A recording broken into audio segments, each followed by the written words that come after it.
Welcome to everybody. Welcome to this second day of the conference NovaMigra. It's a pleasure and honor for me to introduce this session about the concept of solidarity. And if I think to solidarity connected to migration, I realize that it is a very contentious term in the present political debate, because speaking of solidarity today means immediately questioning about the boundaries of solidarity. Solidarity is towards which persons? What are the boundaries? What are the persons to whom we are connected with bonds of solidarity? And in solidarity is not only in contrast with neoliberal and individualistic values, but now there is, as you know, a strong discussion about the opposition, the contrast between solidarity towards migrants and solidarity towards the poor, the internal poor, the popular classes of the receiving society. Moreover, solidarity towards which migrants? Towards workers, towards refugees, towards asylum seekers, and also towards irregular migrants, for instance, failed asylum seekers. In the European Union, as in the other Western society, these questions are now at the core of the political and cultural debate. So I'm very happy to introduce now the speaker of this session, Professor Philippe van Parijs. He has a very interesting interdisciplinary curriculum, having studied philosophy, law, political economy, sociology, linguistics, and having been the director of the Hoover Chair of Economy and Social Ethics at the Catholic University of Louvain and of Leuven. Louvain. It's the French one. And now is the special guest professor in the same University of Louvain. But also Leuven. But also Leuven. Belgium is complicated. It's a complicated country. Is also a founder of the Basic Income Earth Network and president of the steering committee of this network. Looking at his books, we understand how wide is the scope of his inquiry. He published Just Democracy, Linguistic Justice for Europe and for the World, Basic Income, a Radical Proposal for a Free Society and a Sane Economy. So I give you the floor, Professor van Parijs. Thank you. Thank you to you. So what I'll do in this introductory talk is 5 things. One, I'll try to indicate the 3 senses, very different from each other, in which solidarity is relevant to the process of European integration. 2, I shall reflect on the meaning, on the precise meaning of solidarity in 2 of these senses, those most relevant to today's conference. And I'll reflect on them in particular in relationship to 2 other concepts, namely insurance and charity.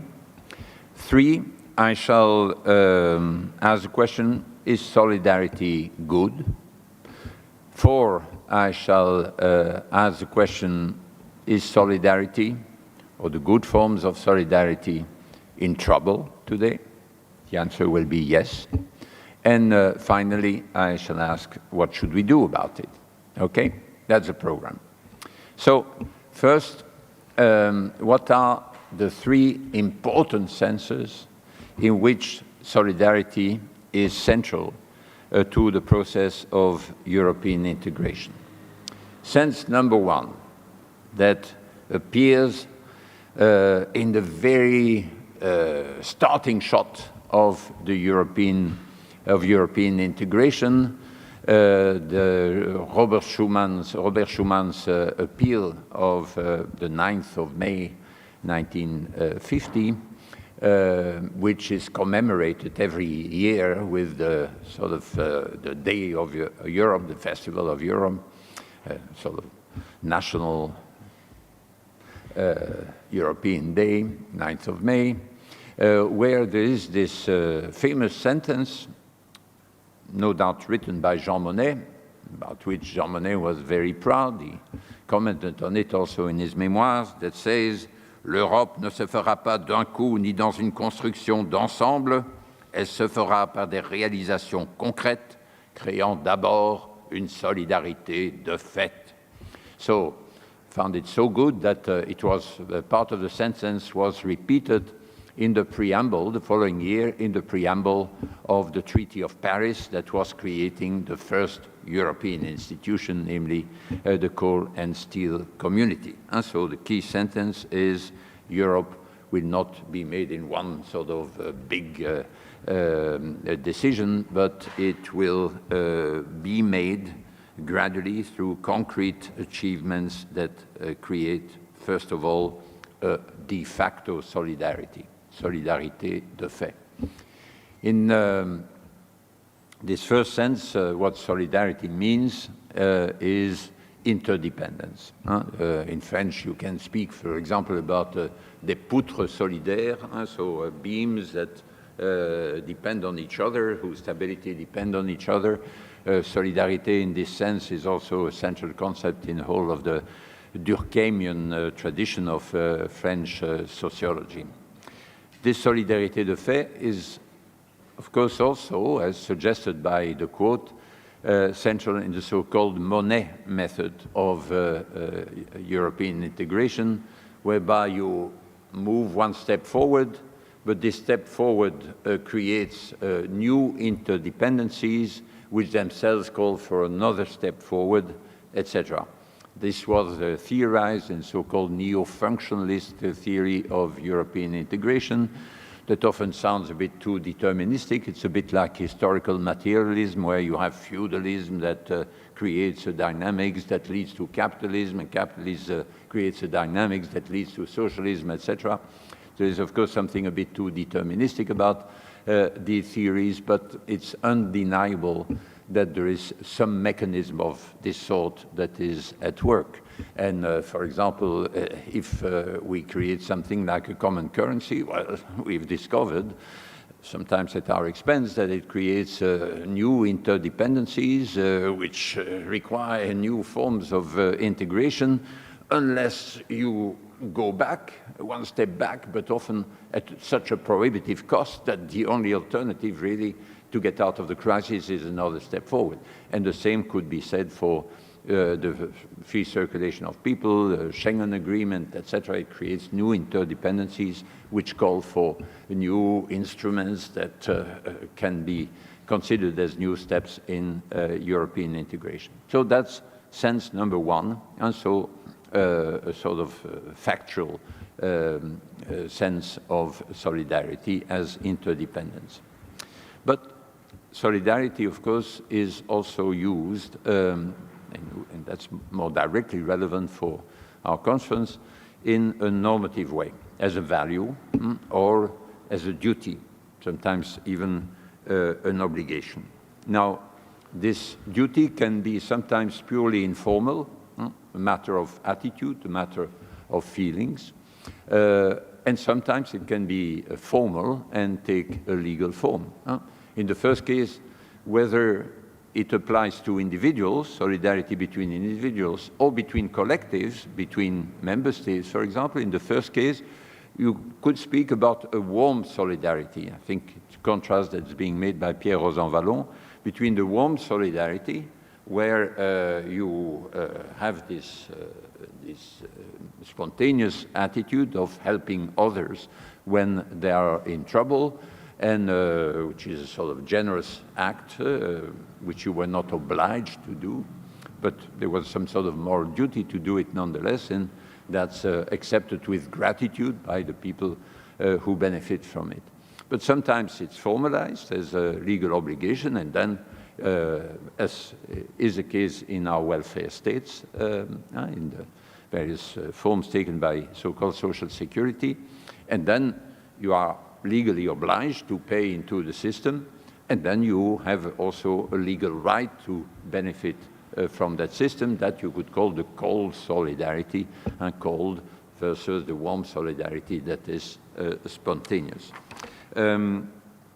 So, as I already indicated, solidarity, warm and cold, can apply between individuals, and it can also apply between collectives, for example, member states of the European Union. Now, my two, in addition to the solidarité de fait, my two other senses of solidarity relevant to European integration are solidarity between member states and solidarity between individuals. Solidarity between member states because it's, of course, constantly present in the public discourse.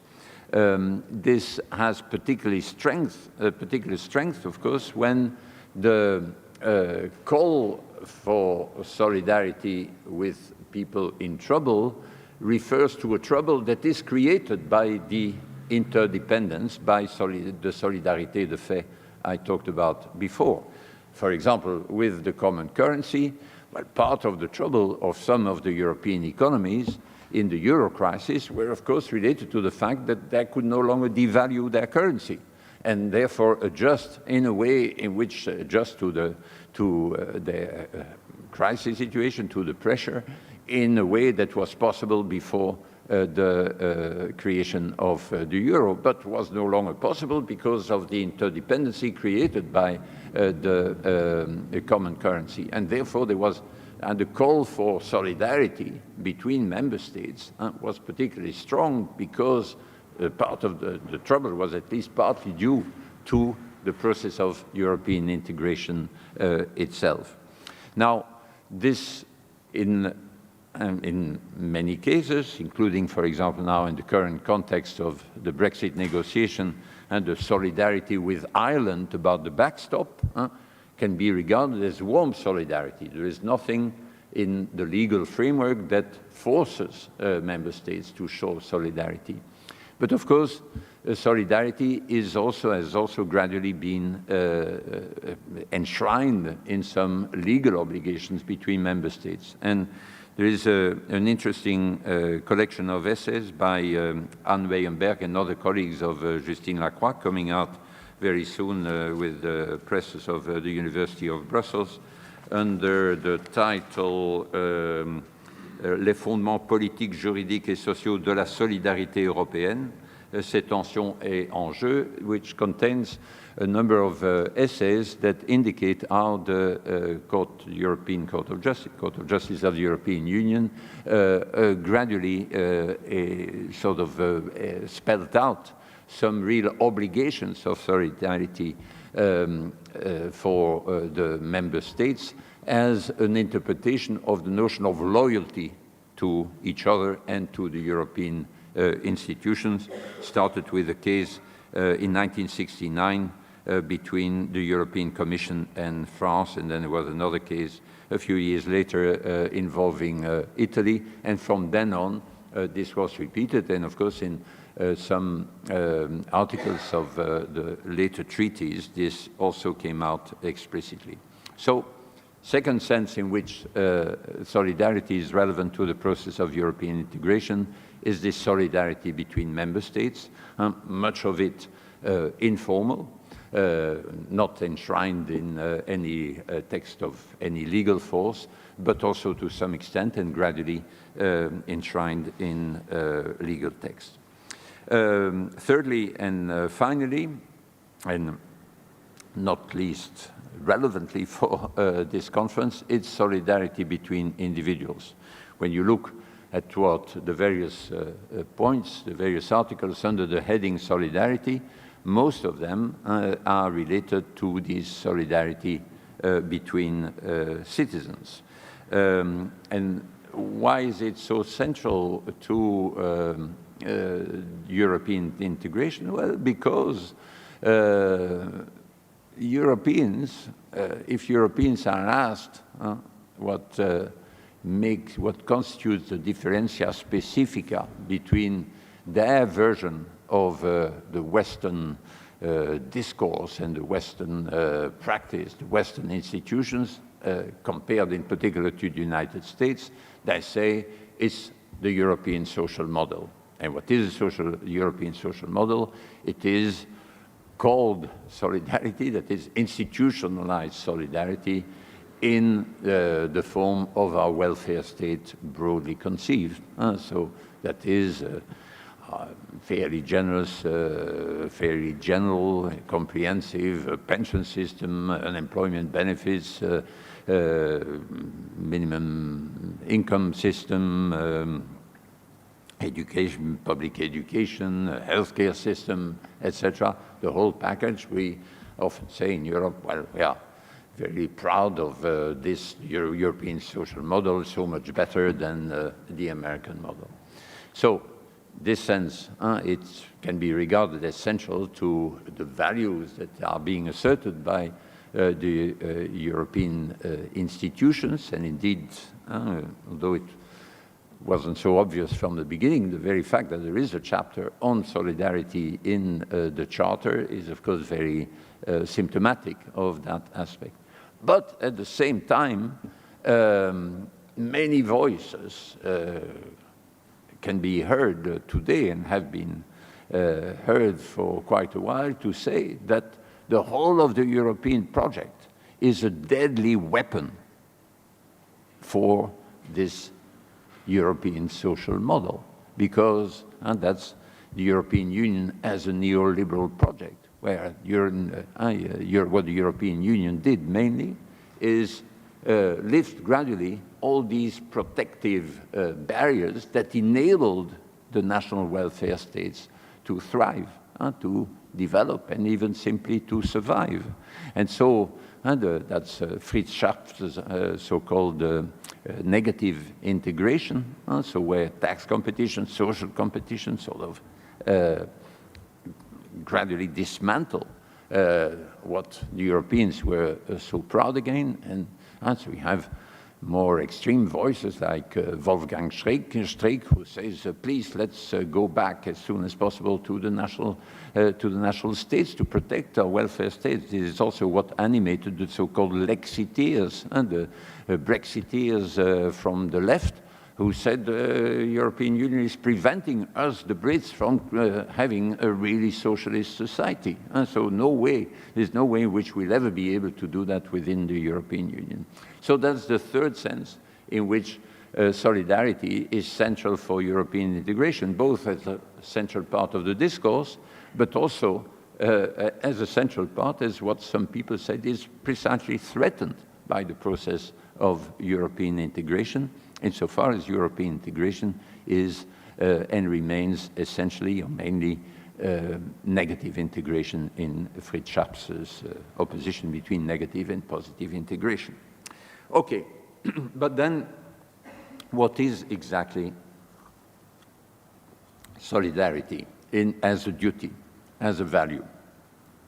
Solidarity, also as a first approximation, you could say, well, so what solidarity consists in, the duty of solidarity consists in, is the duty to help others, individuals or collectives, member states, for example, consists in helping others when they are in trouble. Okay, that's what solidarity consists in. But then, this is also what insurance does. Insurance also consists in helping others when they are in trouble.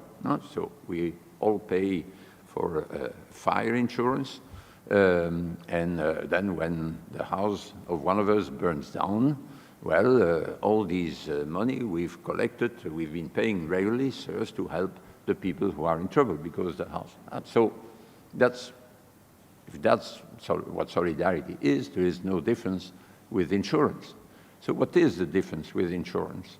Well, let's think about our welfare states, which we say are animated by or motivated, underpinned by some notion of solidarity. Well, although some parts of our welfare states are precisely called social insurance, we all know that our welfare states are not actuarially fair. That is, what you pay into it doesn't give you back in probabilistic terms what you paid into it. You know it in advance. You know it in advance. Why? Because essentially our welfare states are paid for by proportional or progressive taxation, and because on the side of the benefits, you have minimum and maximum amounts. You have usually a minimum pension, you have a maximum pension, a minimum unemployment benefit, a maximum unemployment benefit. You have some services that are provided universally to all, healthcare, education. So you know that the people who are more affluent than others will pay into the system less than what probabilistically they will receive out of it, whereas the people who are less affluent than the average, including some people who will never have any income because they are handicapped from birth, for example, get more out of the system than what they pay into it. And we say this is not a scandal. This is what makes it solidarity rather than sheer insurance. So there is this aspect of altruism which is present in solidarity and which is not present in insurance. Insurance can be purely motivated by self-interest. But then altruism, generosity, is also something you have in charity. Charity, benevolence, pity. This will also mean that there is a transfer from the better off to the worse off. But still we make a difference between solidarity and charity. We are not asking Germany to help Greece out of charity, right? When we have big demonstrations in favor of the workers who have been sacked somewhere, we go out with big banners saying solidarity, never with big banners saying charity, right? So that would be bizarre to do that. So there must be a key difference also between solidarity and charity. So what might it be? And of course, we feel that in solidarity, there is some sort of notion of equality that is present, that is not present in charity, that there is some symmetry that is present, despite what I've just said. It's not the symmetry of actuarial fairness of insurance.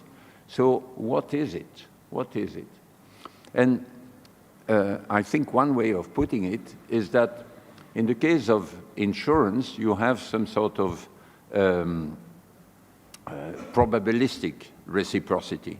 So you may not, it's not tit for tat, you don't, it's not that you give immediately and then by way of immediate reciprocity someone else gives you something. It's just that probabilistically you'll get back what you pay in. That's insurance.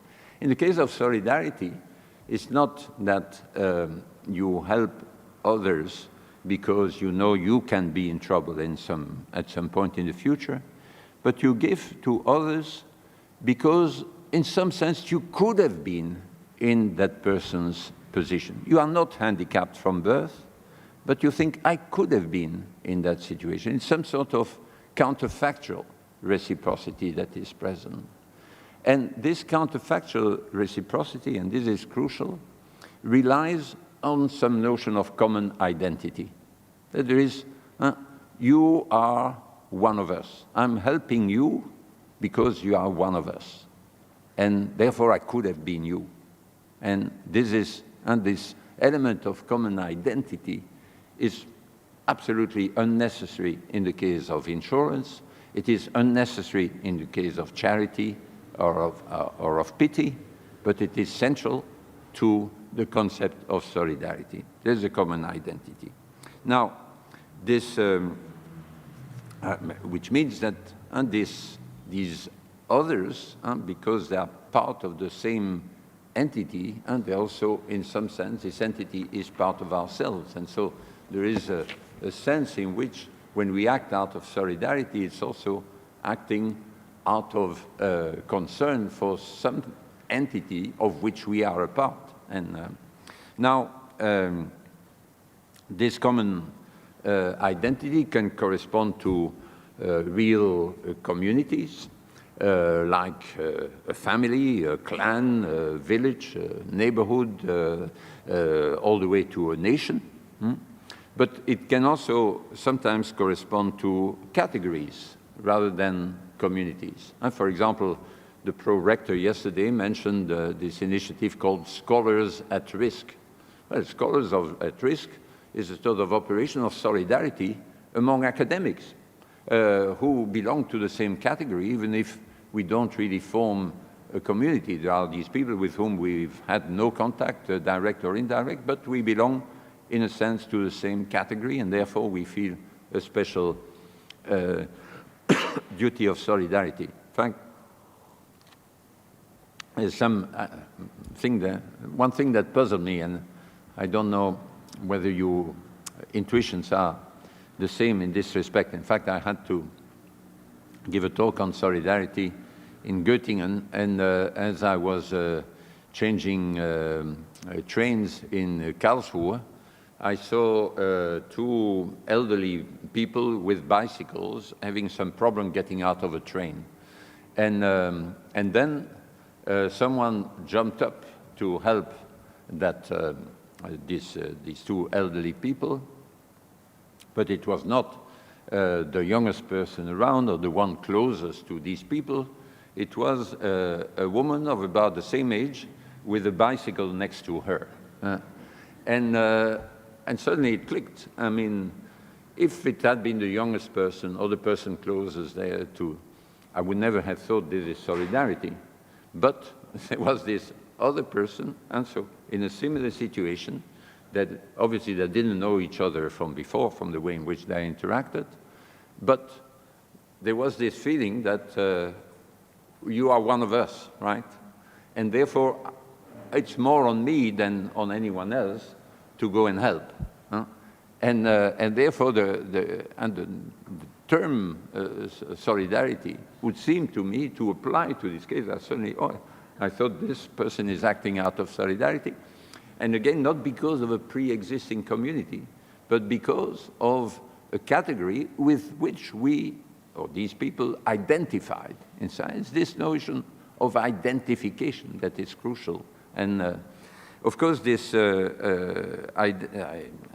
identification can be stronger or weaker. And for example, on the day, if one day, think about the solidarity between Germans and Greeks. So if people feel, Germans feel primarily Germans, and just happened that Germany chose to become a member state of the European Union, is different from a situation in which you feel that you are a European who just happened to be German, right? So it depends, the relative strength of the various identities will also then make you feel a duty of solidarity of different strength, depending on how strong these various identities are. Now, in most cases of solidarity, it's a matter of helping people in trouble. But I think there can also be solidarity, something called solidarity, when it's not really about helping people in trouble. For example, you may help someone from your own family or from your own clan, from your own tribe, getting a job when that person is unemployed, helping someone in trouble. But out of solidarity, you may also help someone from your own tribe to get the top job and to help that person become president of Mali or of the Congo or whatever, because they belong to your own tribe. This would also be felt as a form of solidarity, because just as I help you get that, in the current situation, I expect you to do the same for me. I would have expected you to do the same for me had I been in the same situation. Also, in most cases, we are thinking about solidarity in material terms, but I think this can also apply to other cases. For example, you can speak about some sort of cultural solidarity when people from the stronger linguistic groups or cultural groups say, well, the weaker linguistic groups are allowed to take coercive protective measures in order to protect their language or protect their culture.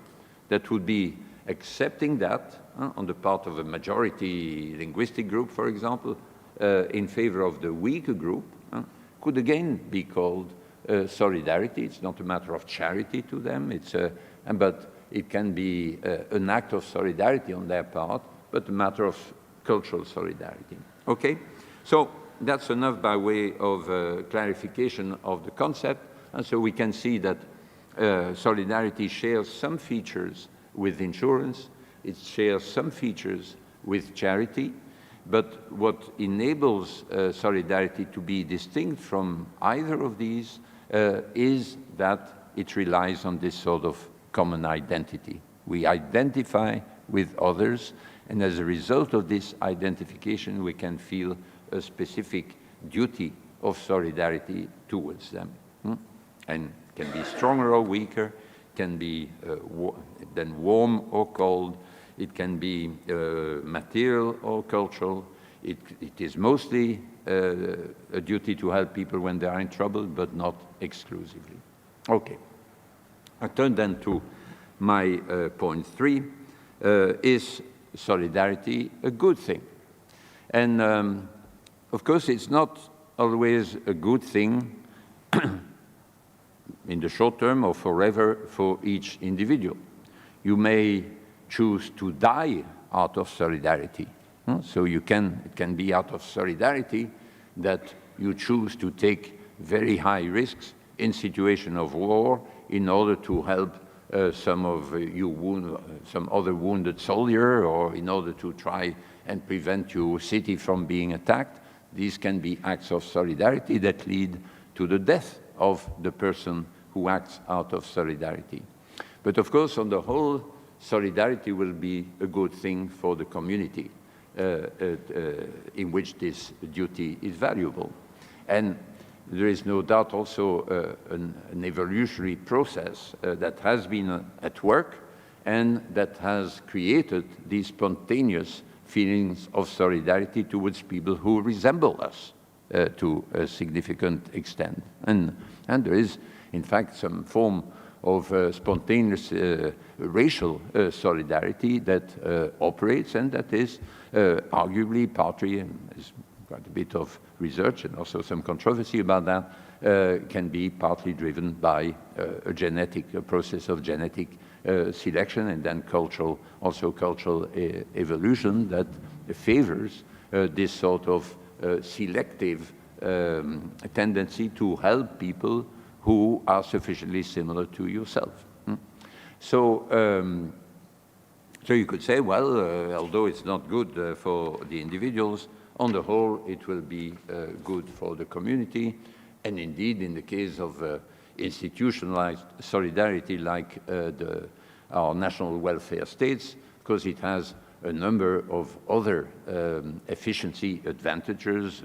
A good welfare state makes for a healthier workforce, a better educated workforce. It enables the market to function in a smoother way, etc. But of course, from all this, it doesn't follow that solidarity is sort of everywhere and at all times a good thing. There can be a very strong solidarity between mafiosi. There can be a very strong solidarity between the white inhabitants of a neighborhood who try to get rid of the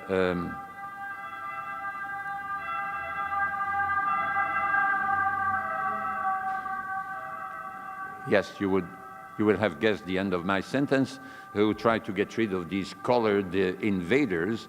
You may have a very strong solidarity between Salvini and Orban, for example. So all this can also be called solidarity, because there is a common identity and people willing to help each other, also in the defense of their privileges. There can be solidarity among the rich in a country in order to prevent more redistribution in favor of the poor. Indeed, solidarity is absolutely central in corruption, because corruption in favor of members of your family, in favor of members of your tribe, in favor of members of your political party can be centrally driven by solidarity. And in all those cases, we can't say, oh, this is not real solidarity. No, this is real solidarity, but it shows that we cannot consider that solidarity as such is a value. It's ridiculous to say that if we mean by value something that is good, other thing being equal or something like that, because solidarity can serve extremely bad purposes.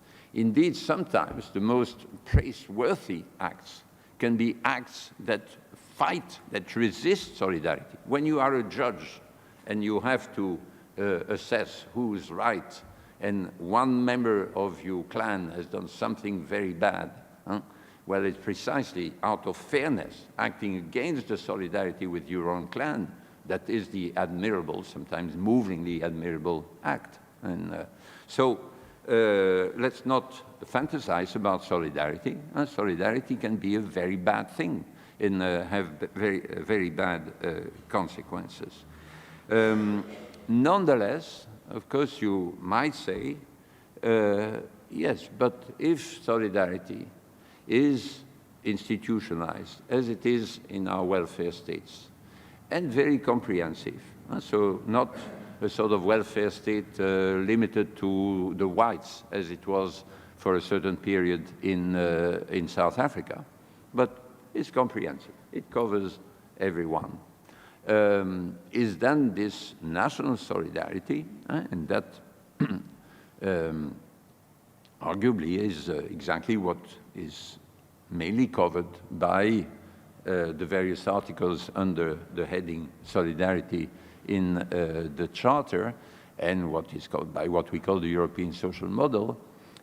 Isn't that really something that can be regarded as very good in itself, because it certainly contributes to social justice in our countries. Now, fine, so there's, I think there is a lot to be said for that.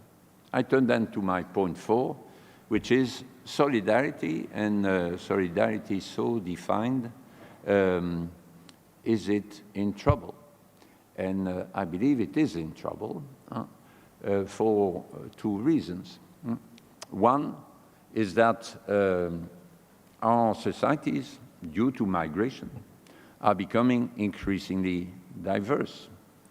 And two, because of the single market, and what I mentioned before, in connection with the threats to the social model, because of the single market, our national welfare states are becoming increasingly unstable, threatened, and therefore we must think about solidarity between citizens at the level of the European Union, which is also unavoidably more diverse than the national level. So at the national level, it becomes more diverse because of migration, and we have to do more and more at a higher level, the level of the European Union, which is unavoidably more diverse than the national level. Okay. And this is problematic for the sake of social solidarity for two reasons. One, the one I've developed early, which is that the more different people are from ourselves, the more difficult it is to identify with them. So when I live in Brussels, even in my neighborhood, I try to make contacts with some of my neighbors, particularly visible in the public space because they play cards tirelessly day after day on the square next to where I live.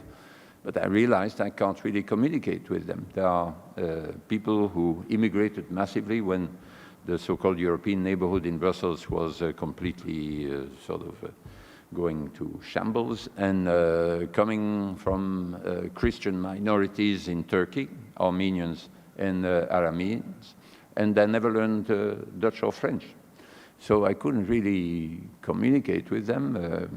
Two of them a little bit, but they've died since. So communication with these people, and so trying to think, these people are Brussels like me, is more difficult than with people who were born in Brussels, with whom I can communicate easily, etc. So first difficulty when you get this increasing diversity, and of course that holds also as you have to try to expand the level of identification to the European level, and there's this common identity necessary for solidarity is getting weaker.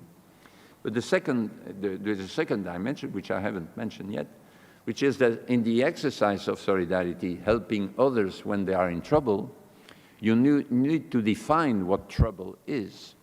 And so, for example, take the healthcare system, where there may be different views about what sort of conditions require the use of solidarity. If you have unwanted pregnancies, should social solidarity subsidize abortion when it's not therapeutic abortion? Should it fund infertility, treatments against infertility?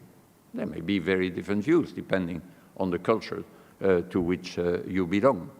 Also, you help people when they are in trouble, but when they are in trouble, not through their own fault, because so if the reason why they are in trouble is not their own making, and if they do their best to get out of trouble. And so what does it count to be involuntarily unemployed, for example? If you have a single mother who refuses to take a full-time job, does that mean that she unacceptably chooses to remain in poverty, and that therefore we shouldn't help her? So you can see that the more diverse a population is in cultural terms, the more difficult it will be to define the conditions under which the obligation or the duty of solidarity is being triggered. So solidarity is in trouble for these two reasons. Social solidarity. One is that at the national level we are more diverse, and we need to operate at the European level, which is even more diverse, and therefore common identity becomes weaker. And two, the conditions under which solidarity, institutionalized solidarity, must apply become more controversial as cultural diversity, nationally and at European level, increase. So, what do we do? That's my fifth and last part. What do we do? Part of it will be to, frankly, go beyond solidarity. But first, we must not abandon the useful tool that probability can provide us.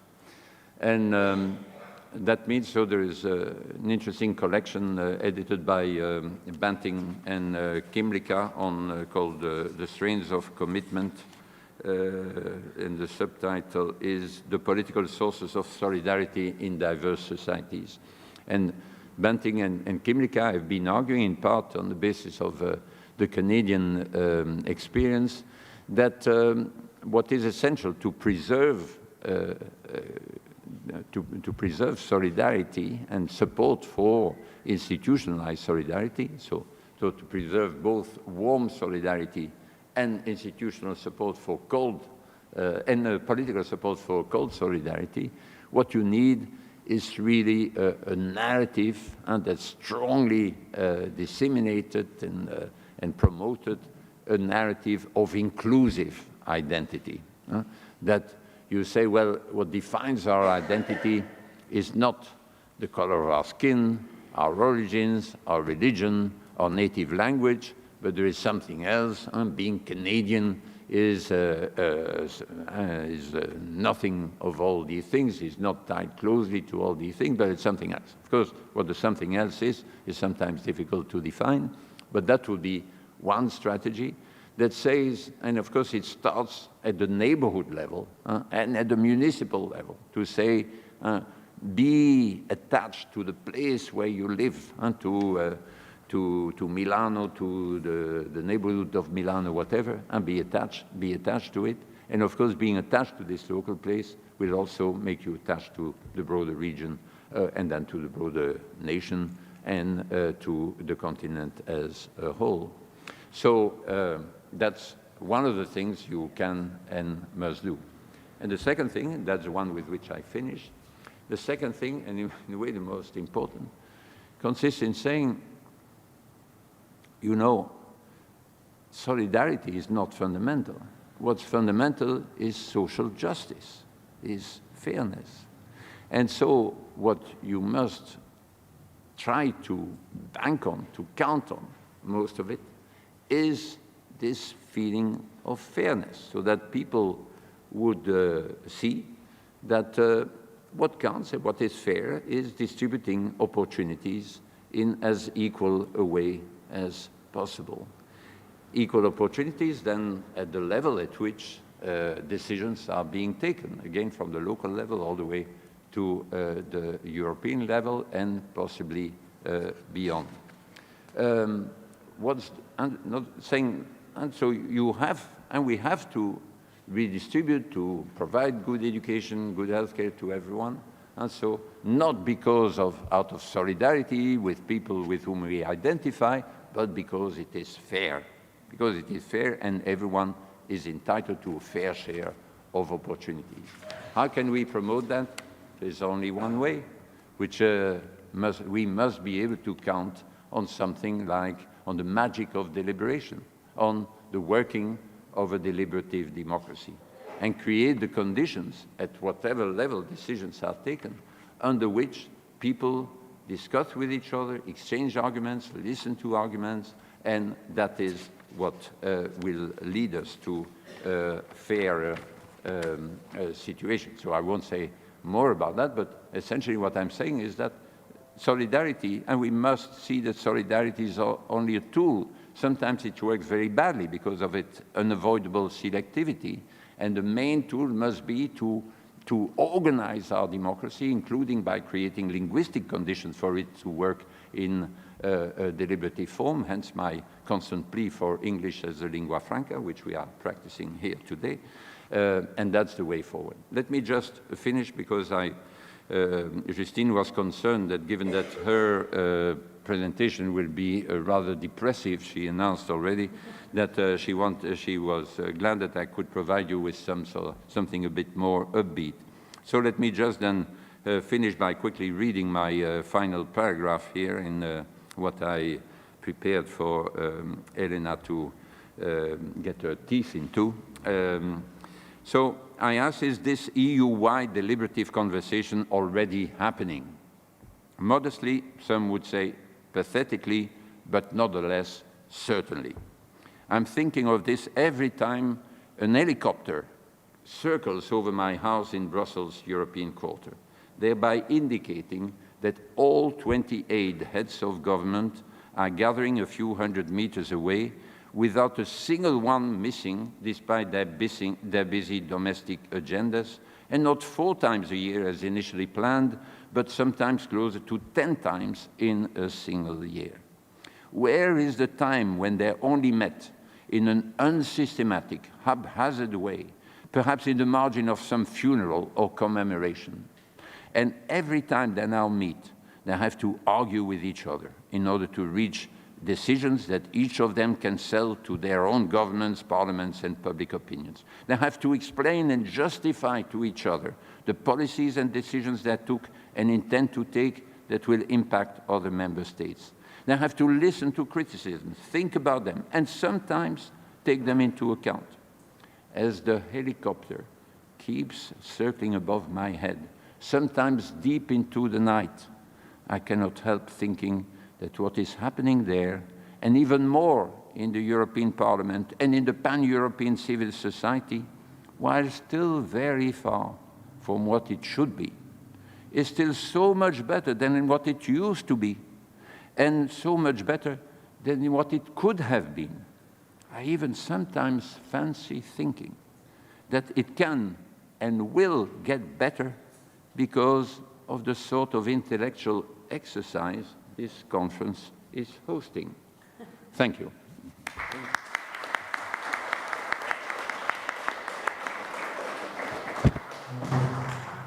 Thank you, Professor van Parijs, for this excellent lecture about the concept of solidarity and solidarity in the European Charter of Values. And now I give the floor for the discussion to Professor Elena Granaglia from the Roma Tre University. Also, Professor Granaglia has a very interdisciplinary curriculum because she is a professor of finance in her university, but in her activity she studied many aspects of public policy, and in particular basic income as a solution for the political question of justice and solidarity. So I give you the floor, Professor Granaglia. Okay. Thank you very much for the invitation to this conference, to Nicola in particular. Okay, as you heard, it's always a great pleasure to hear a paper discussed by Philippe van Parijs, and also in this case, the paper was extremely engaging, challenging, instructive. So what I would like to do is basically to address 3 points of the paper. I'm saying of the paper because my last point will deal with the proposal of the euro dividend, which is discussed in the paper, even though today probably you didn't give to it time required. The first point, my first question, has to do with the normative meaning of solidarity. I found extremely important and interesting and innovative to concentrate, to focus on 3 main ingredients: risk-sharing, relief for misfortune, altruism, and reciprocity in a specific sense, what Philippe calls counterfactual reciprocity, assuming that I could be you, which is a very different kind of reciprocity from, for example, the reciprocity of the market exchange when we have a dog desk and so on, as also well discussed in a very nice article by Robert Goodenough many years ago about models of reciprocity. So it seems to me that you give a lot of weight to these 3 ingredients, and my first question has to do with this. These 3 ingredients, are they indivisible? Do we have some kind of indivisibility? For solidarity to exist, do we have always to have all these 3, risk-sharing, altruism, and counterfactual reciprocity, or we can also have solidarity in other weaker sense? It seems to me that in some part of the paper you say yes, if we have risk-sharing and counterfactual reciprocity, but we do not have altruism, maybe we have impartiality. We do not have solidarity because we only have counterfact. We can be someone else. We have risk-sharing, but we don't have altruism. For example, Arsani could, and his proposal could fit here, but there is no altruism in Arsani's proposal. If we have altruism but no reciprocity, we have charity rather than solidarity. Even though I think Christian charity could raise some problems, because in Christian charity there is some sharing of equality, if you look at the relation with Christ and all the other people. So should we take this, so should we have all these 3 ingredients together or not? I think that if we have all of them together, some example may create some problems. For example, you were talking about mafia as an example of bad solidarity, but mafia does not have equality. If you look at the organization of the mafia, you do not have the counterfactual reciprocity, which you put at the heart, it seems to me, of reciprocity. So I would say the definition is very stringent, and some examples, to me, do not fit perfectly. Another question, if we look at what is written in the section on solidarity in the European Charter, the first articles have to do only with workers' rights and workers with sharing power, and I will go back to this problem at the end of my comment.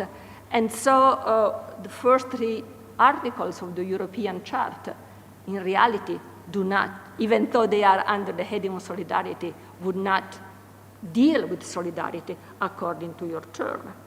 And third, this is something I did not understand. At the end, you say, well, we cannot have solidarity in Europe. At most, what we can do is to further, to nourish an inclusive collective identity, and I quote, that does not require a common ancestry, religion, mother tongue, and so on, a sense of common destiny.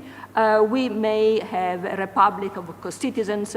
This will never be a nation of compatriots. This is what you say.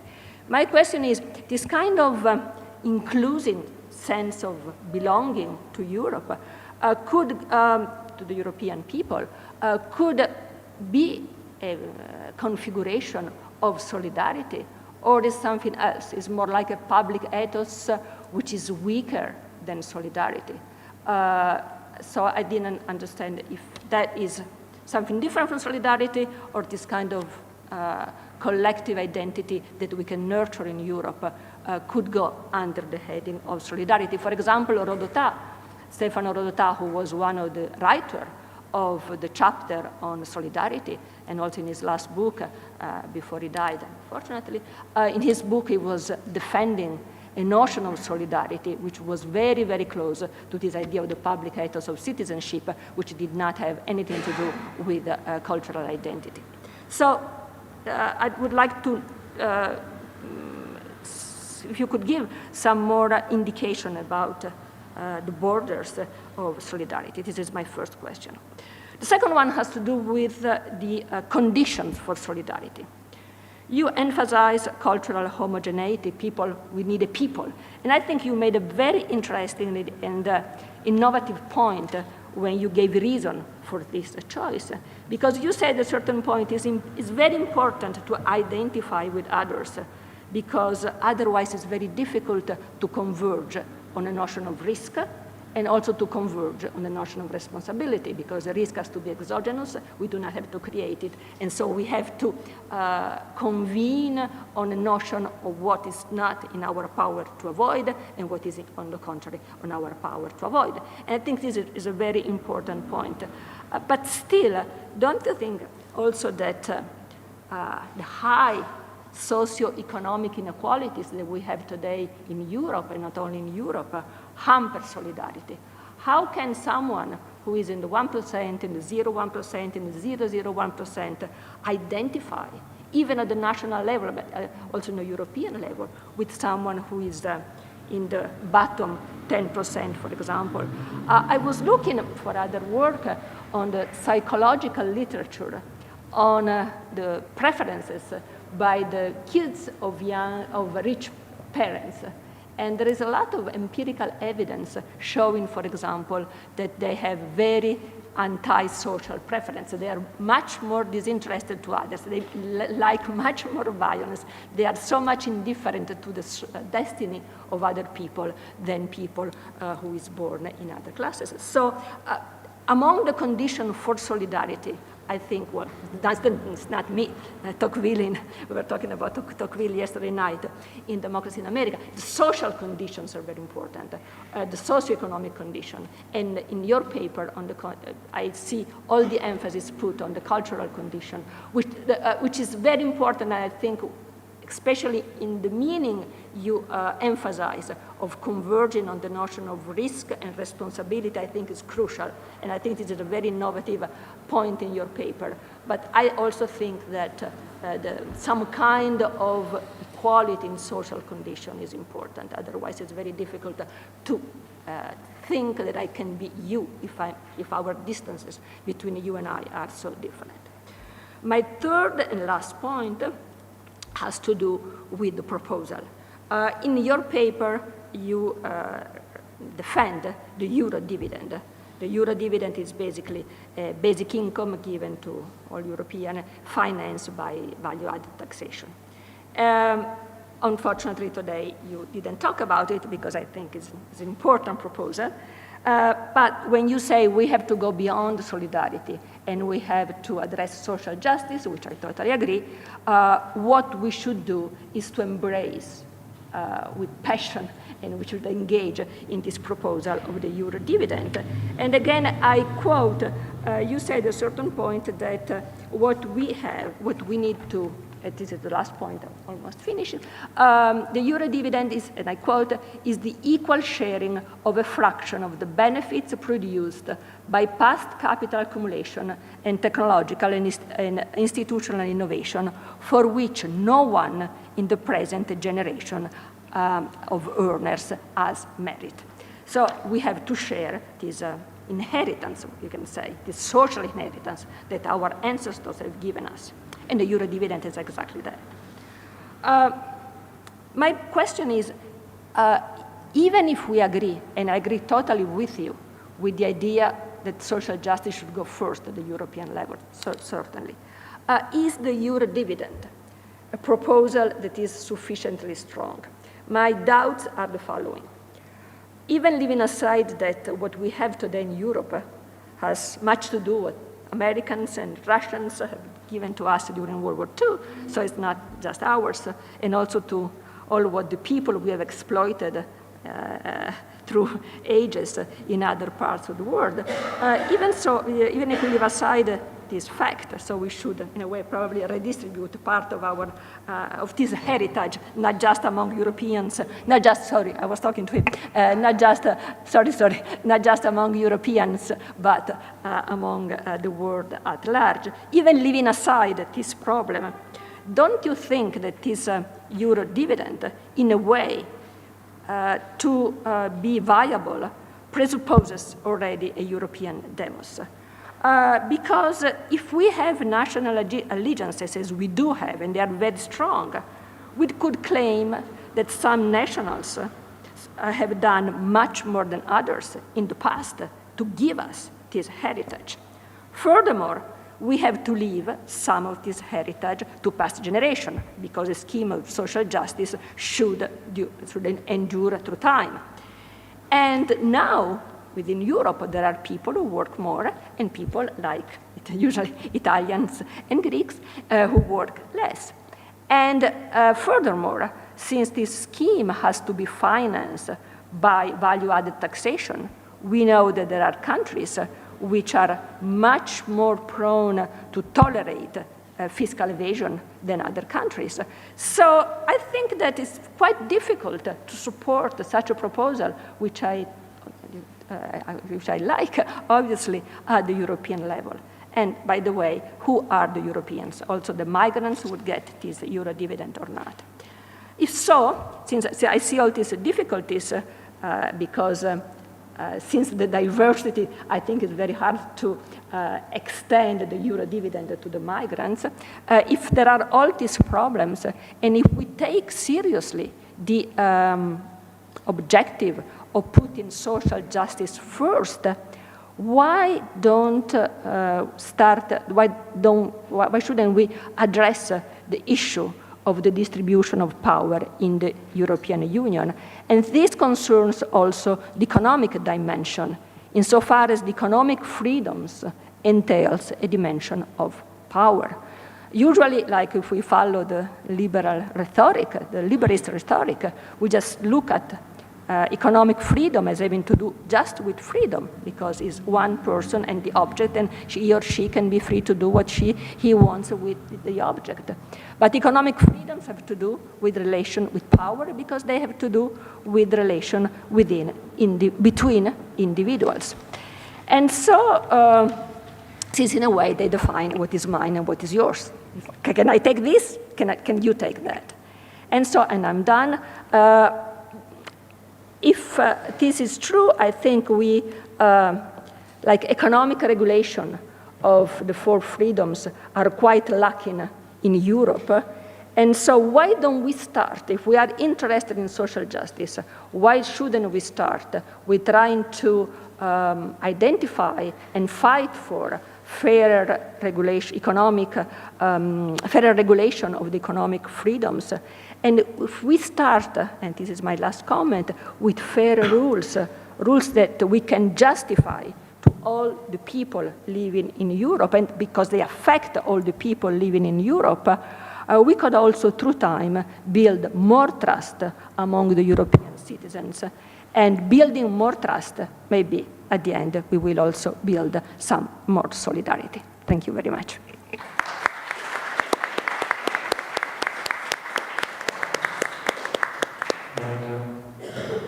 Thank you, Professor Granaglia, for these so interesting comments.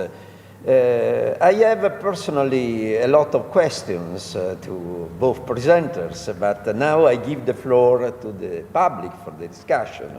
We have, I think, 20 minutes, so we can collect 3 or 4 questions for our presenters. Nicola Riva is the first I saw, but there is a micro. So, thank you. For the beautiful lecture, I have 2 points. One is an aspect that you didn't really focus on in your definition of solidarity, but you discussed a little bit in your 4th point. That is the role of the idea of responsibility in solidarity. Because I think that this is the feature that should be stressed in order to understand the distinction between solidarity and charity, or benevolence, if you want. Charity and benevolence is a patronizing relation, a vertical one, while solidarity, as you said, is an horizontal one. So the point is that for solidarity to exist, I have to think of the other person as someone that did all what he or she could do not to find herself or himself in that situation, and so I'm ready to help it.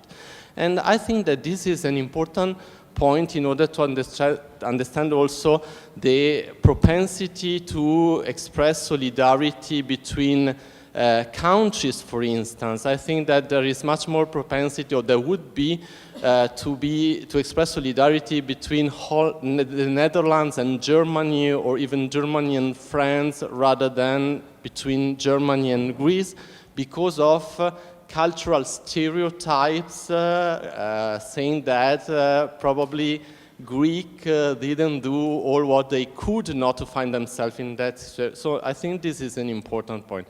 Second point, it's a long time I'm wondering about the relationship between solidarity and social justice. Justice. Yeah.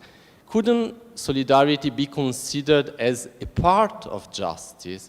For instance, in Rawls' difference principles, it's hard for me not to see a dimension of solidarity and only a dimension of justice. But that's something which is quite problematic for me. I don't have a clear idea, but it's not easy, this distinction for me. Thank you. Thank you. The second question and the third, please. Yes. Thank you. Okay. Please, no problem. Okay.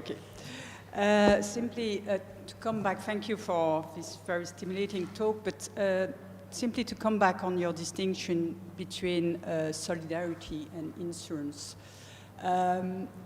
I've never been entirely convinced, I must say, that common identity is so important for solidarity, and I'm still not entirely convinced, because it seems to me that the main difference, sorry, is it all right? The main difference between insurance and solidarity is that the first is a profit-driven enterprise, which is not bad in itself, but I mean, which means that fairness has nothing to do with insurance. For a given risk, you pay the same, whatever you earn.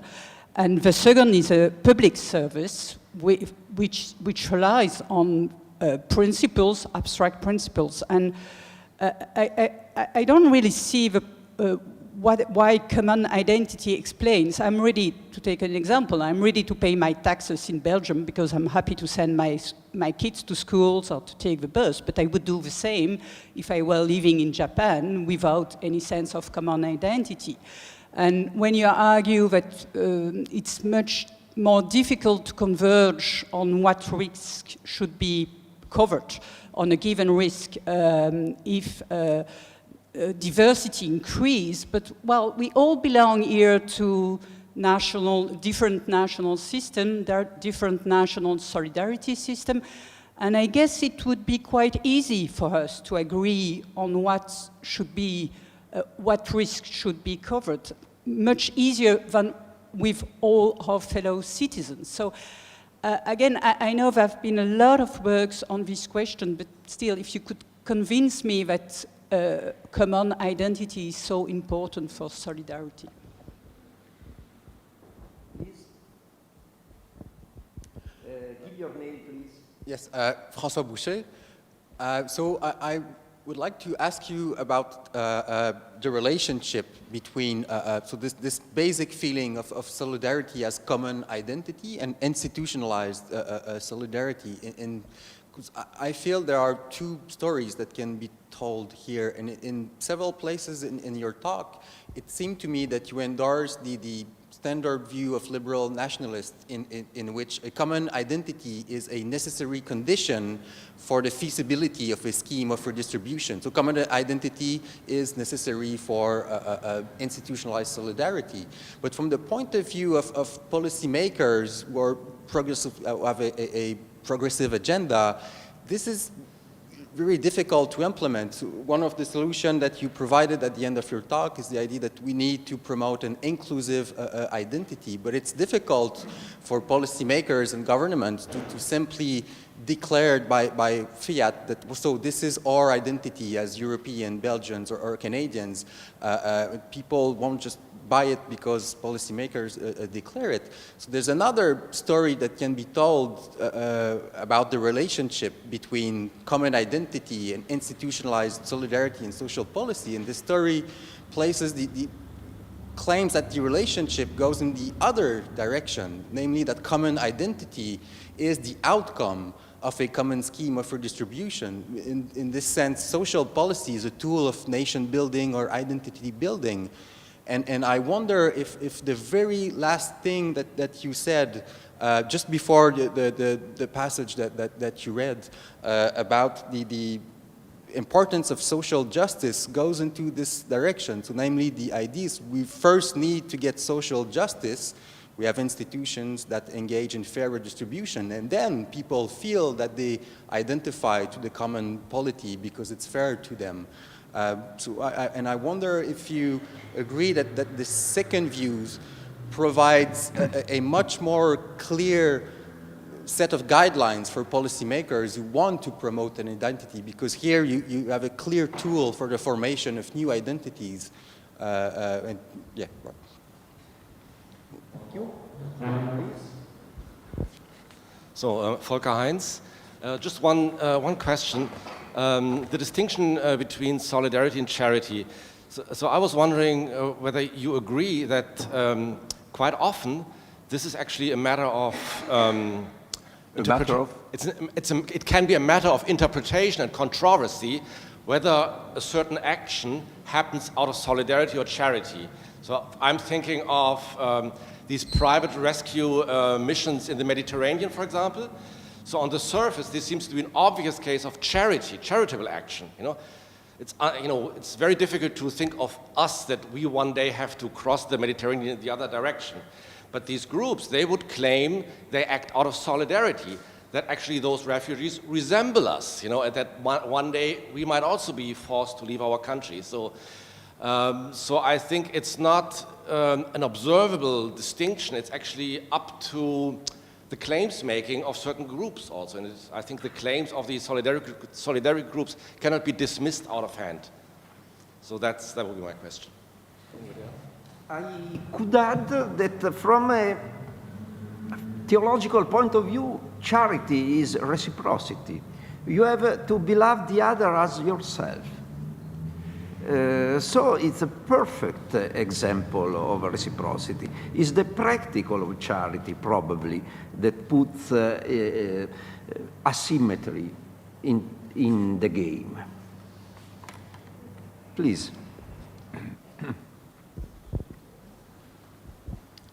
Yes, thanks a lot, Philippe. I mean, I very much, in between I was kind of becoming anxious because I thought you were defending solidarity, but then I was very happy to hear at the end that we should drop solidarity and kind of just fight for social justice. But, I guess I mostly agree with this. But now picking up maybe one of the points Elena made, I would wonder if there's not a possibility to rethink or to find models of solidarity from the idea of social justice.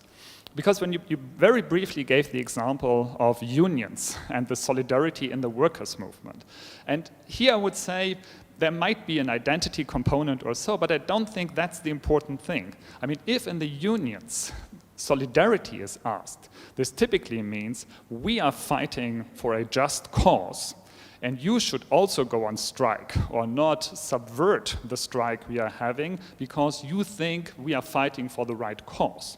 So that's why I'm wondering if we could not have an understanding of solidarity in this sense. So solidarity is supporting others in their fight for social justice. We might not necessarily benefit from this, maybe we even have only costs, so the reciprocity, and so I'm not sure if that's really important in this union strike, but it's rather saying the others have a good reason to do what they are doing, and that's what we are supporting. There are two more questions here, please. And close after the second one, please. Yesterday we discussed to what extent the different values we are discussing here have to be seen in an interrelationship.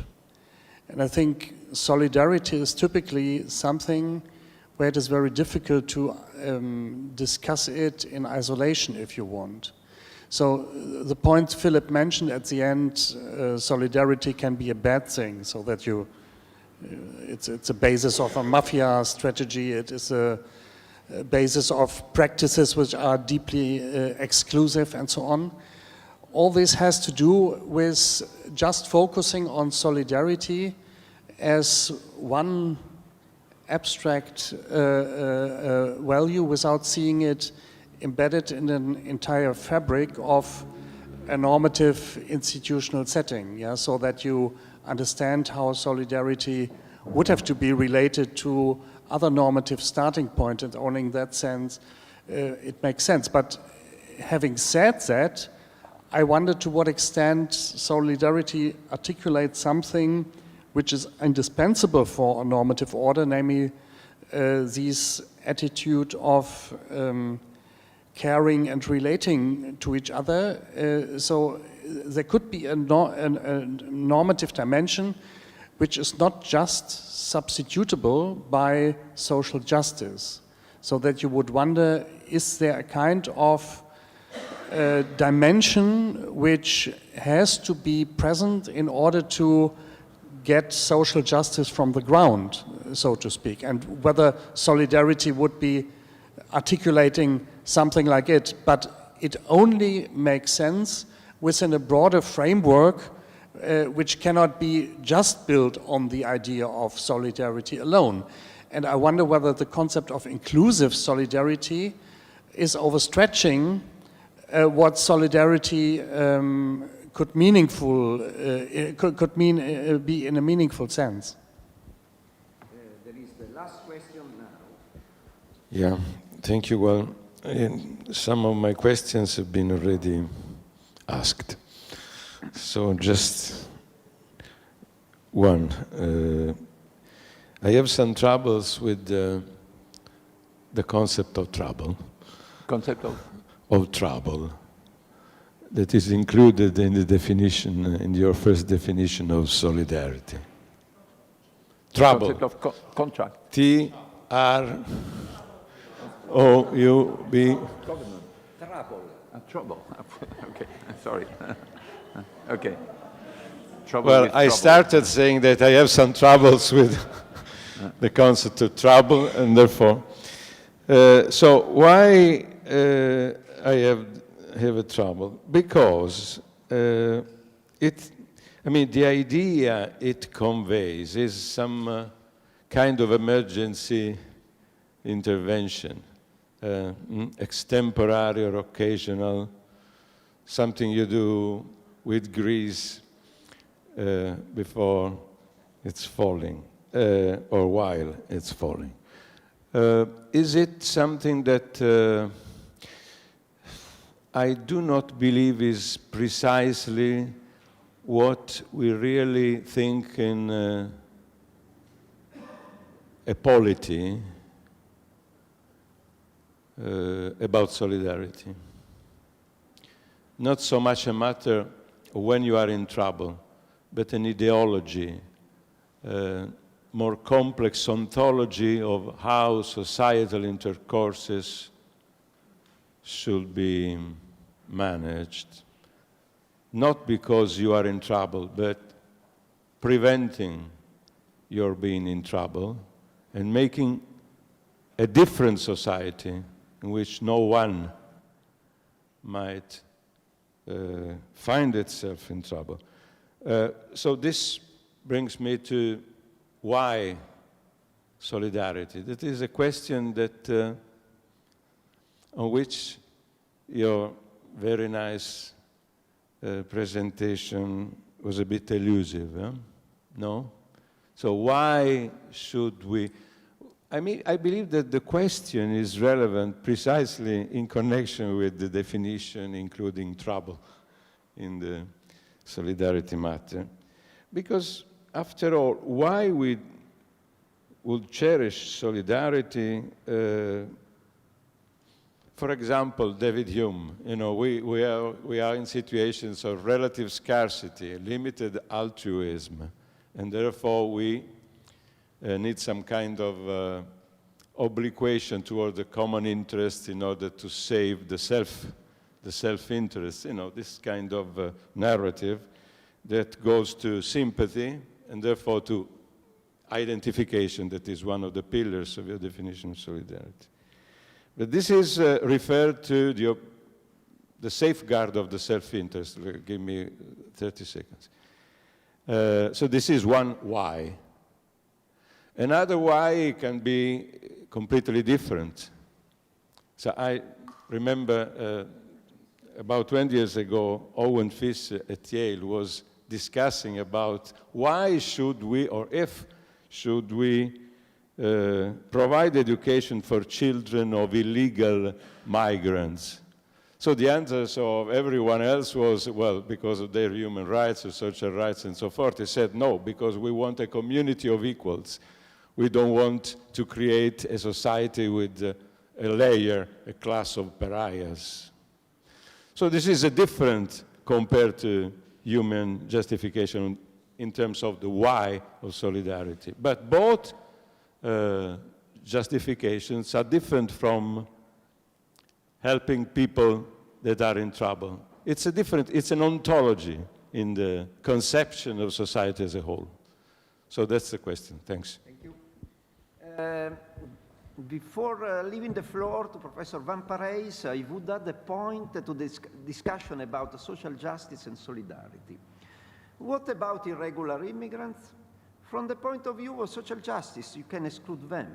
When you have declared them illegal, they are excluded. But solidarity is inclusive, or could be inclusive also towards irregular immigrants. There are welfare states very inclusive towards legal immigrants, asylum seekers, refugees, and very tough against irregular immigrants in Northern Europe, for instance. In this case, I think that solidarity goes beyond social justice. Please, Professor Van Parijs, the floor is yours. That's many questions. But you are not obliged to answer to all the questions. No, I'll try to say... You have the power to select. I'll try to say something about each of them, but of course in telegraphic fashion. First, thank you very much to Elena in particular, as usual, very thoughtful comments. So on your comment number one, you said there are the three components: risk, sharing, altruism, and reciprocity, and counterfactual reciprocity. In fact, for me, so the risk sharing already involves the aspect of reciprocity, because there is the sharing of the risks.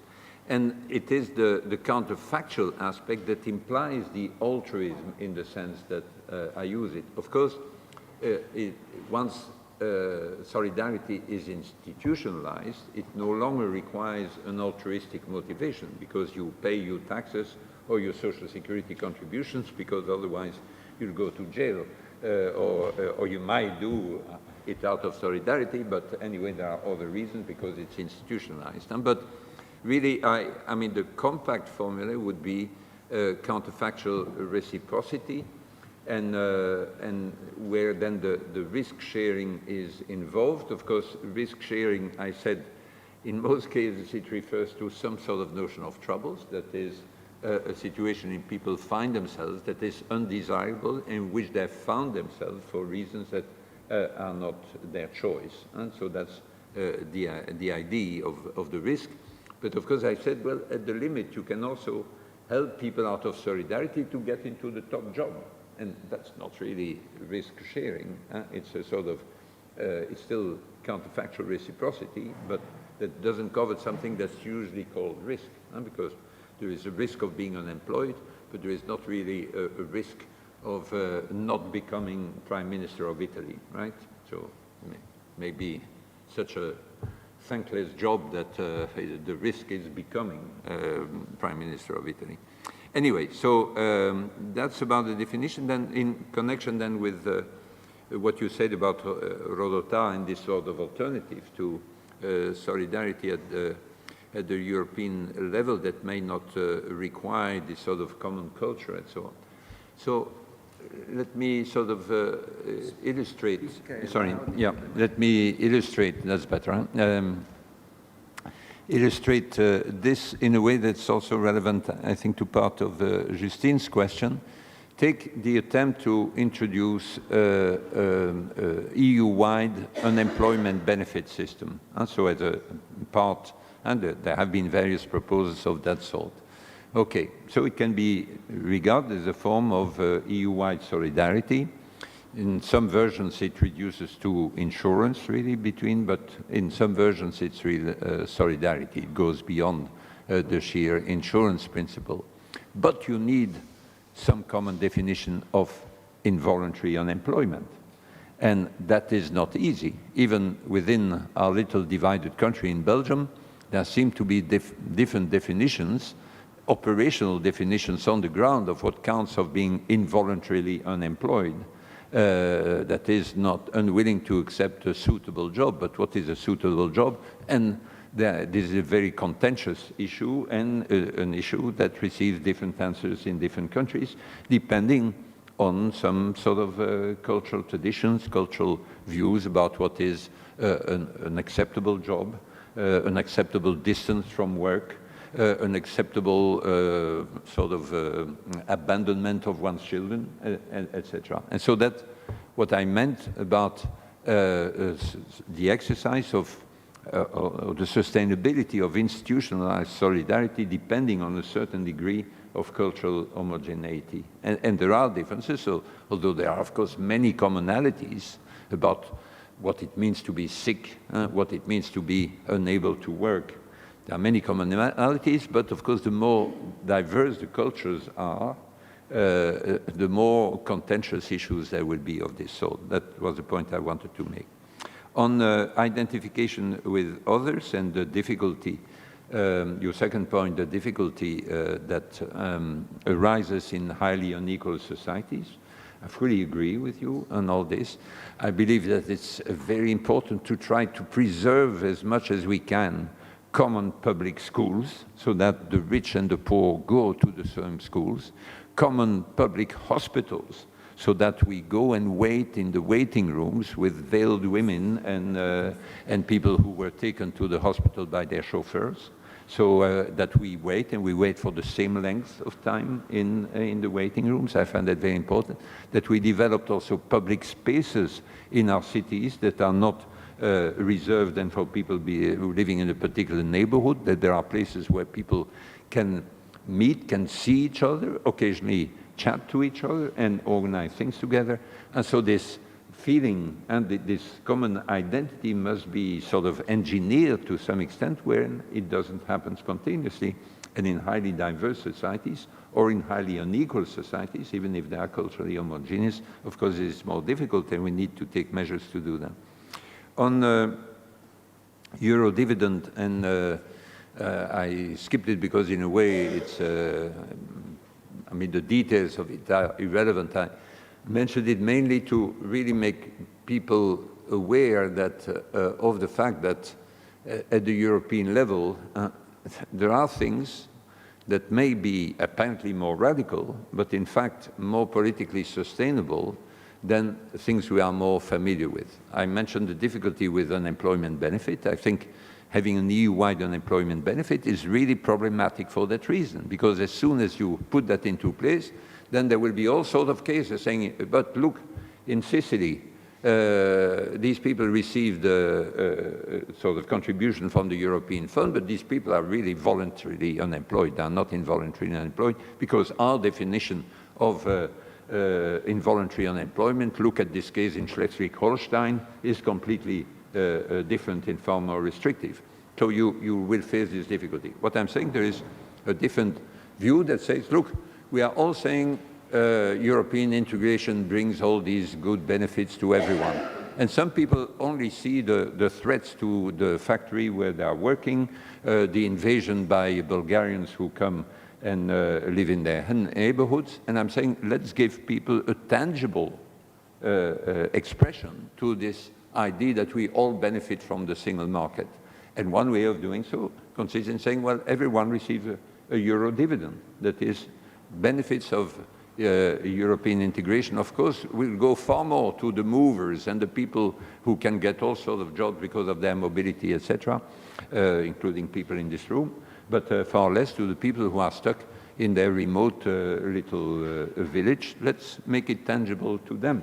So it's a different rationale, but the more fundamental rationale is the one you mentioned, that says that justice is fundamentally a matter of giving people a fair share of what we all received.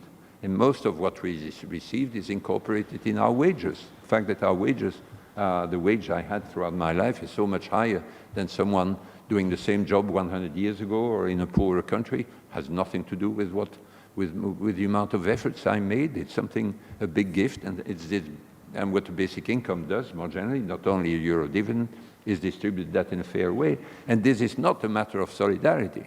It's a matter of fairness, even less a matter of charity. And the first argument of that sort was in Thomas Paine in 1796, where he kept saying in his little pamphlet, this is not charity, this is justice.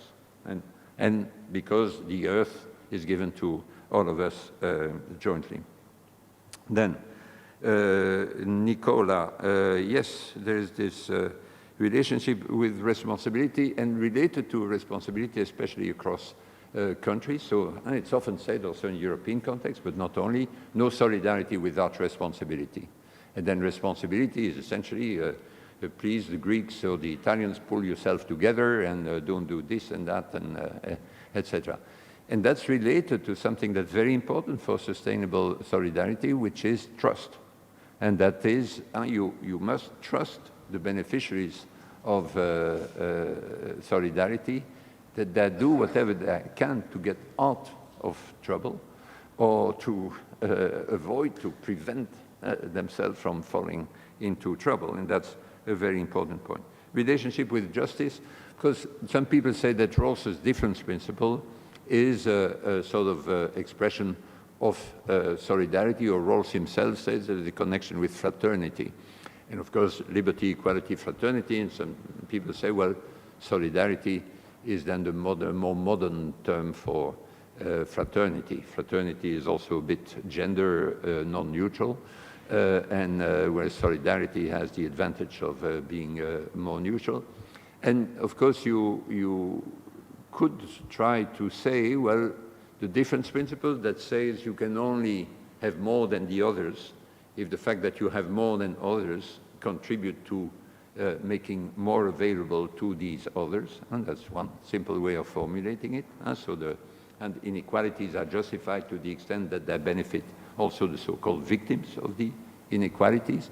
You could say, well, that's a way of formulating the principle of solidarity, but I think it's misleading because I think fundamentally roles like Dworkin or Sen, these are all conceptions of justice that are opportunity egalitarian, that say we must distribute possibilities to people in a fair way, and then not outcome egalitarian, so it's up to them to do whatever they wish to do or they take the risk of doing with the possibilities that are being offered. So I think it's a real conception of distributive justice and not of solidarity, but I return to the question of the place for solidarity because I'm not in favor, Andreas, of simply dropping solidarity. And that. Then Justine, yes, so my, and so it's, I distinguish, I'm not sure that was fully clear, and so there are in fact two conditions for solidarity to work well, both spontaneous solidarity and then the political support for institutionalized solidarity. And one is the identification and the other one is cultural homogeneity.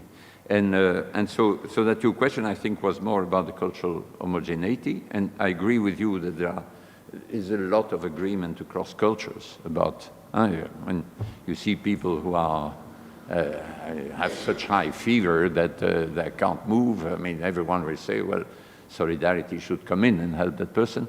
But there is, due to technological change, an increasing number of cases, especially in matters of healthcare, where you say, should this be covered by solidarity or cosmetic surgery? And there can be a growing number of cases. The more homogeneous the country is, and also, I mean, not just about healthcare, but unemployment, what it counts to be, what you can combine with your pension and all these things, they are matter about the fine grain of solidarity that rely on a degree of cultural homogeneity.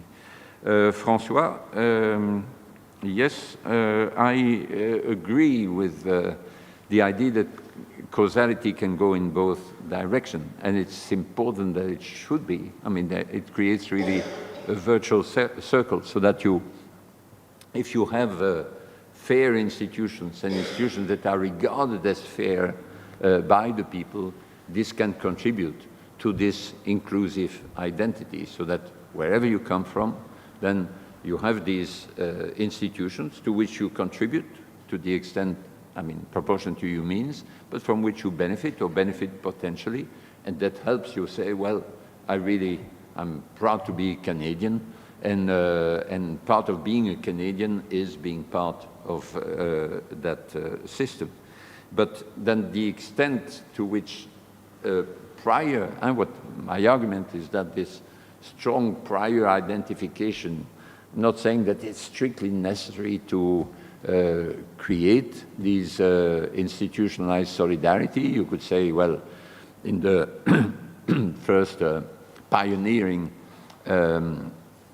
initiative to create a welfare state, which was in Bismarck's Germany, you could say, well, was there really this sort of common identity between Bremen and Bayern before the Prussian state unified the country? Well, probably not, but there were some strong reasons of another reason, trying to get rid of the Marxist-inspired labor movement or weaken it, and nation building that then led to the creation of this state and of this pension system and other dimensions of social insurance organized at the state level with the social partners, etc.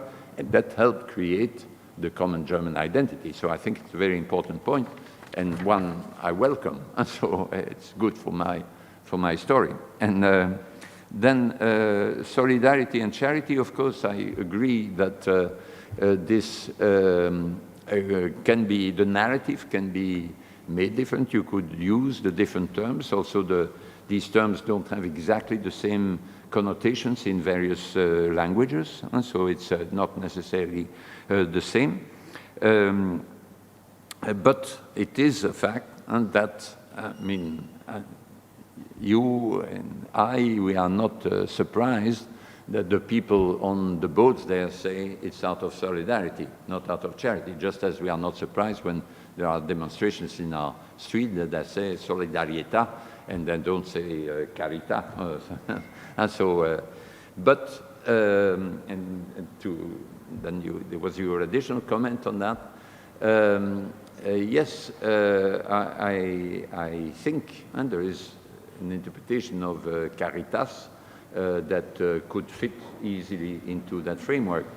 Very striking. I mean, there is this first articulate plea for a welfare state was published in 1526 under the title De Assistentia Pauperum, on the assistance to the poor, by Converso, immigrated from Spain into Bruges and Louvain, so he taught at Louvain, and he was a friend of Erasmus Thomas More, and then he published this thing. This little book consists in two parts. Part one is an argument for some sort of social public assistance by the municipalities on grounds of the doctrine, and partly the Jewish doctrine of charity. And so charity, the duty of charity, makes it essential that we should have assistance to the poor. And then part two explains that this assistance to the poor should be done by the public authorities and not by the church or through private charity. Because he says that the best way to reaching all the poor and only the poor. Because only the poor because there are cheaters, and all the poor because there are people who are too modest, they say that they don't claim, and so you need a municipal authority to do that. And there are interesting passages also about what you do about refugees and people from elsewhere, but I'll reserve that for the final roundtable this afternoon, where I probably will focus more on that. But that means that the notion of caritas is, of course, very old and came in the first justifications for the welfare state. Even in Locke, in his justification for a very repressive sort of workhouse system, poor laws, so a couple of centuries later, you still have an explicit reference to the Christian value of charity. The notion of solidarity came in from French from the beginning of the 19th century. And then it started being used in France, and then gradually spread to other languages. And today, no one would justify publicly our welfare state system by saying, look, this is charity for the poor, because charity to the poor has taken a sort of very humiliating dimension. And it's very different to be helped out of solidarity, nothing humiliating, because you could have been them. So it's really this fundamental assertion of equality, fundamental equality. However unequal our current circumstances are, we are fundamentally the same. That's what makes solidarity not demeaning at all, not humiliating, whereas charity would be. So saying, well, please, Germany, do something for Greece out of charity. You can't say that. And, okay, so then Andreas, it's very important. I briefly touched on that in the written paper also, that solidarity is, of course, very often solidarity among workers. Someone is sacked, and then you go on strike out of solidarity with that worker, and you justify it by saying, this was unfair. This was an unfair dismissal. But, of course, we must be aware that sometimes you have solidarity among the bosses, also because I think it's unfair that one of them should be ostracized or should be asked to leave the firm, etc. And so I think that However we turn it, that solidarity can be solidarity among the privileged.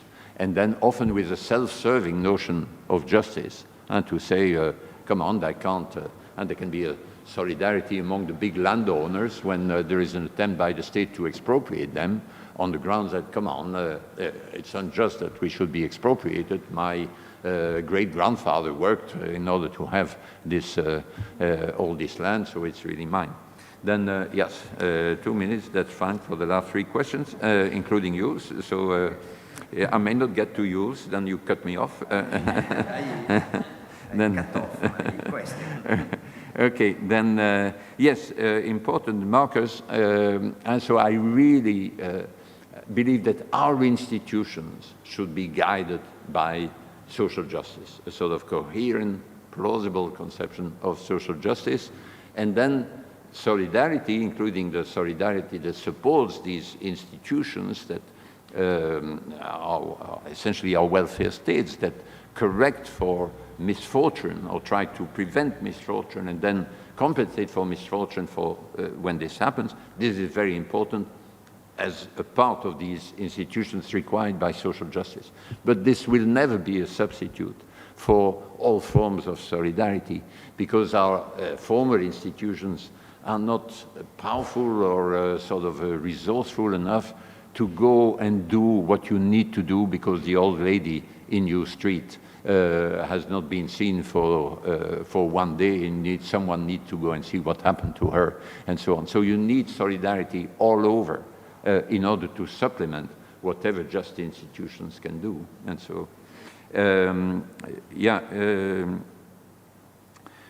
Gianluigi, about trouble, so I think I've tried to clarify a little bit my notion of trouble. So it's related, the somewhat more sort of correct notion. There is a notion of risk, and that may be better than the notion of trouble, but even that I qualified by saying that the notion of trouble is not strictly necessary for solidarity to be triggered. But I certainly believe, so you reference to Owen Fish and what he said at the end, I certainly believe that there is and so behind the notion of justice, of distributive justice, however we formulate it, there is a notion that's deeply different from solidarity, and that is this idea of a society of equals and or free and equal citizens, and that this is then needs to be spelled out, and you need theory of distributive justice, but also aspects of equal dignity, an aspect of justice in recognition, not only in distribution. That is, but in some way, and the notion of trouble is far more superficial than this notion of society of equals. And then, finally, the question, I'll just say one thing on our chair's final question, and probably we'll be able to return to that this afternoon. My own conception of justice is global, and Ellen also alluded to that. I think today we must, I think today we must, if we think about social justice, it must be global justice. That doesn't mean that we must get rid of the nation states or regional entities like the European Union. It doesn't mean that we must get rid of borders or have straight away sort of free movement. But it means, of course, that at the most fundamental level, local people, legal immigrants, and illegal immigrants are at the most fundamental level on the same footing. And if we keep some people out, and there may be good reasons to keep them out, well, it must be within a framework of global justice that involves a certain degree of redistribution, of various things that may help stem the sources of the immigration pressures and so on. And so whatever differences may need to be done in terms to protect our welfare states between legal and illegal immigrants, the overall framework must be one of global justice among all individual members of mankind, present and future. Thank you, Professor.